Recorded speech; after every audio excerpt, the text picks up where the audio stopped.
Hi, this is Gary Zacharias. I want to welcome you to the Apologist bookshelf. I realized I never covered a book that was one of my favorites. It's called The Case for a Creator. It's Lee Strobel. Of course, he's got that whole Case for series, Case for Christ, Case for Faith, Case for Miracles, and so on.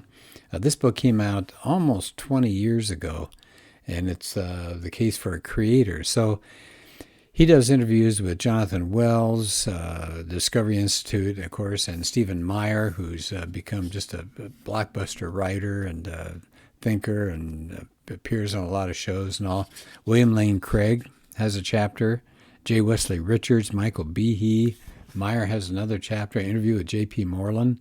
So it's a really, really fun book to read. Of course, you know how it works. Lee Strobel asks the questions and throws challenges up there and sees how the people do as they respond. So I'd like to do one that's probably familiar with you, but bear with me because I think it's worth talking about, and especially there really haven't been, as far as I know, any serious challenges to what this man has come up with. So this chapter is called The Evidence of Biochemistry, the Complexity of Molecular Machines. And I like what he's woven into this chapter. He starts with two quotations, one by Bruce Alberts. He's the president of the National Academy of Sciences. Here's what he says. We've always underestimated the cell. The entire cell can be viewed as a factory that contains an elaborate network of interlocking assembly lines, each of which is composed of a set of large protein machines. Why do we call them machines? Precisely because, like machines invented by humans to deal efficiently with the macroscopic world, these protein assemblies contain highly coordinated moving parts. I hope, in fact, you've ever had a chance to do a YouTube search and just type in molecular machines and take a look at some of these machines. It's just amazing what they do. That was me talking. Okay, that's not Bruce Alberts. Here's a biochemist, Franklin Harold. We should reject, as a matter of principle, the substitution of intelligent design for the dialogue of chance and necessity. So do you see how he started there? Of course, he says, we've got to get rid of intelligent design. It's chance and necessity. But then notice what he does in the next part of the quotation here. But we must concede that there are presently no detailed Darwinian accounts for the evolution of any biochemical system, only a variety of wishful speculations. That's interesting. Here's a guy who buys into Darwinism, but he admits, he looks around, he says, all we have are wishful speculations. Isn't that an interesting phrase, wishful speculations? So he starts the chapter, of course, as he does all of his chapters, Lee Strobel does, with telling something about the person that he's going to interview. In this case, it's Michael Behe. And he said he was taught in parochial school that the entire process of how life came about was Darwinian evolution. So he thought, okay. And then he got into biochemistry, and he'd encounter these really complicated biological systems. And he would scratch his head and say, gee, I wonder how evolution created that. Well, somebody must know. And then he was doing some postdoctorate research on DNA at the National Institutes of Health. And so he started looking at how they were describing life getting started by naturalistic processes. And it said he began to become kind of skeptical because he said they started looking at the needs that you would have to get life started, proteins, a genetic code, a membrane, and so on. And subsequently after that, once the seeds of doubt got planted, then he read a book. Geneticist Michael Denton wrote a book called Evolution, a Theory in Crisis. And it said for the first time, Behe was exposed to somebody who had a scientific critique of Darwinism. He wasn't just a religious nut. In fact, this person was probably a skeptic, agnostic at least, and he was a thoughtful person, but he powerfully challenged whether Darwin's mechanisms of natural selection and mutation could explain how life got started and developed through the ages. So that book got him going. He began looking through the scientific literature. He was looking for, hoping he would find some kind of Darwinian explanation that he assumed was there about how life got started. So he looked all over the place. He said he would find scientists lovingly describing these complex interlocking biological systems, and then they would say, isn't it wonderful how natural selection put this together? But the how was always missing. Nobody ever said, and this is how it happened. And so they said there's a scientist who called the single-cell organism a high-tech factory. And this is what this other person has said. They said it's complete with artificial languages and decoding systems, memory banks for information storage and retrieval, elegant control systems that regulate the automated assembly of parts and components, error, fail-safe, and proofreading devices so that you can have quality control. Their assembly processes involve the principles of prefab and modular construction. They said, and it replicates itself within just a matter of a few hours. Wow. So Strobel's picked a good guy. So he sits down with Michael Behe and does the interview. And he starts off, he references Behe's book, Darwin's Black Box. And so he's asking Behe what's going on with the term black box. And Behe says, well, it's scientific use describing some kind of a system or a machine that scientists find interesting, but they don't know how it works. He said, like a computer. He said it's a black box for most of us. He said you hit a key on the keyboard and you do some word processing, you play some games, but nobody has the foggiest idea, most people don't, of how a computer works. Now, he said the same thing was going on in Darwin's day as far as the cell goes. Scientists could look at a cell, they could see it, but it looked like a little glob of jello and a dark spot with a nucleus, and it could divide and it moved around, but they didn't know how it did any of these things. And most scientists thought that, the more we get into the cell, we're going to find that it's actually pretty simple. But the opposite happened. It was complexity, as Behe says, is complexity all the way down. The cell is amazingly complicated, and it's run by micro machines that are the right shape, the right size, the right strength, the right interaction. Says that really challenges a test that Darwin provided. And so Behe says, what Darwin said in his Origin of Species, quote, if it could be demonstrated that any complex organ existed which could not possibly have been formed by numerous, successive, slight modifications, my theory would absolutely break down. So that's where Behe got the idea of a system that's irreducibly complex. And what that means is it has a number of different pieces or components, and they all work together to accomplish something. And if you were to remove any one of those components, the system would no longer function. And of course, he uses the example of a mousetrap. That's his famous illustration. You've got all these pieces of a mousetrap. You got that flat wooden platform. You got the metal hammer. You've got the spring, and you've got a catch, and then you got a metal bar that connects and holds the hammer back. All this kind of stuff. Now, if you took away any of those parts, you wouldn't have a mousetrap that didn't quite work as well. You would have a mousetrap that didn't do anything.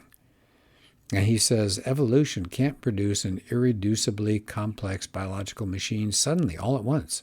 See, that's the problem, isn't it? If it's going to work, evolution has to produce every piece of that mousetrap all at the same time.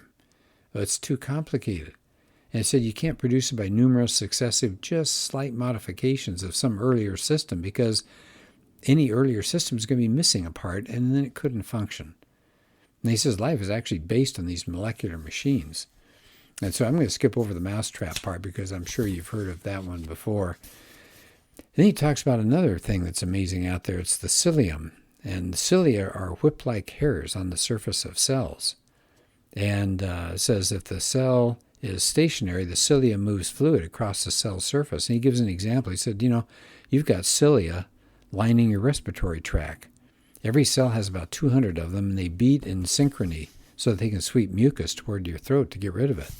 So it says what they're finding out now with electron microscopes is that the cilia are quite complicated molecular machines. They're made up of 200 protein parts. And so he goes into detail of these parts, so I'll skip over that. But it said they convert a sliding motion into a bending motion so the cilia can move.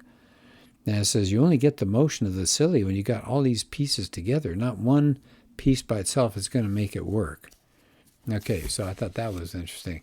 And then he moves along to talk about the bacterial flagellum. And again, he spent time on that, so I won't do much on that. But he says, keep in mind the cilia are acting kind of like oars to move a cell. But then in the 70s, they discovered the flagellum that's on the bacteria. It's like a rotary propeller.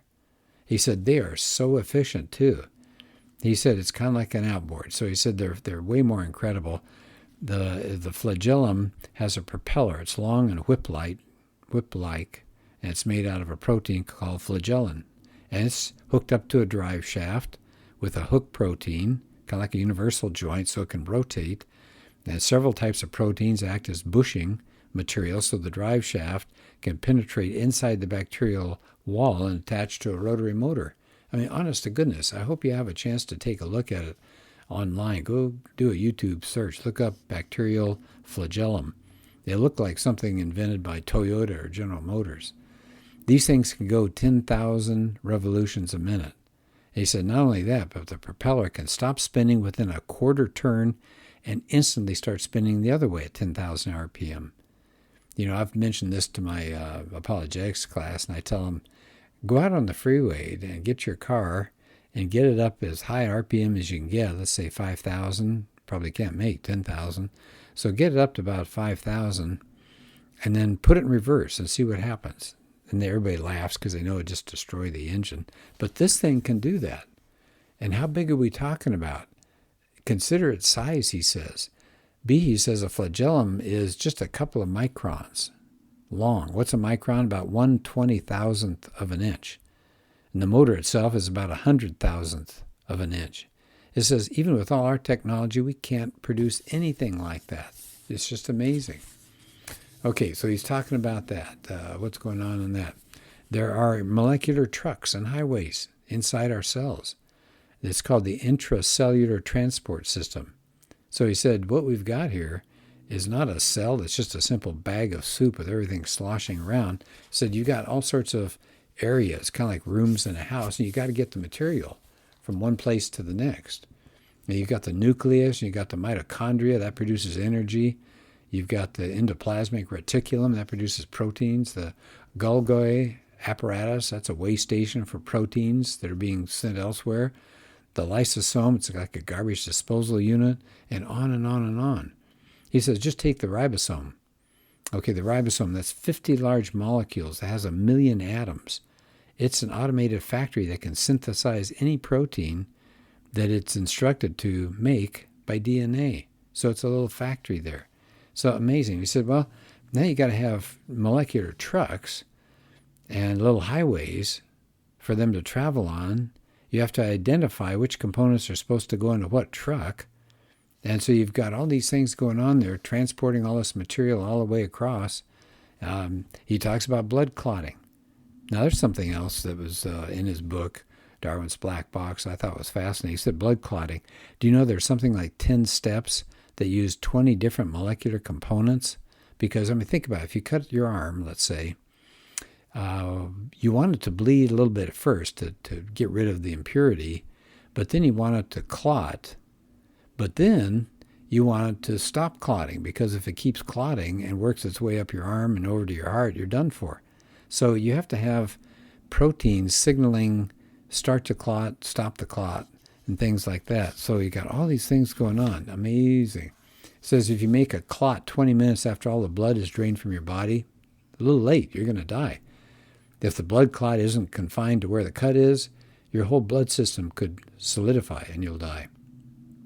And what about making a clot? What if it doesn't cover the whole cut? Then you'll die. So just on and on and on.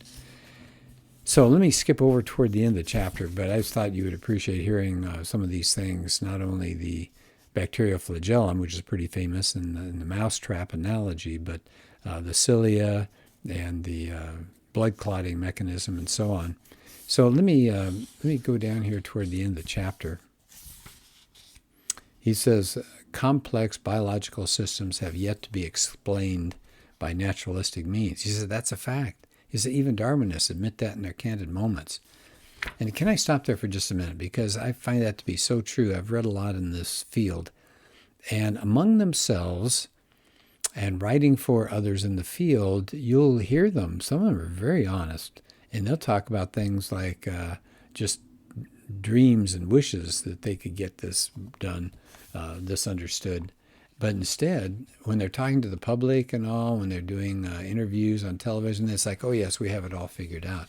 But remember what that biochemist Franklin Harold said at the beginning of the chapter. It's just a variety of wishful speculations, and they will admit it among themselves. Darwinists will admit it. Now, he says, as science advances, we're finding more and more complexity, not less and less, more complexity in the cellular world.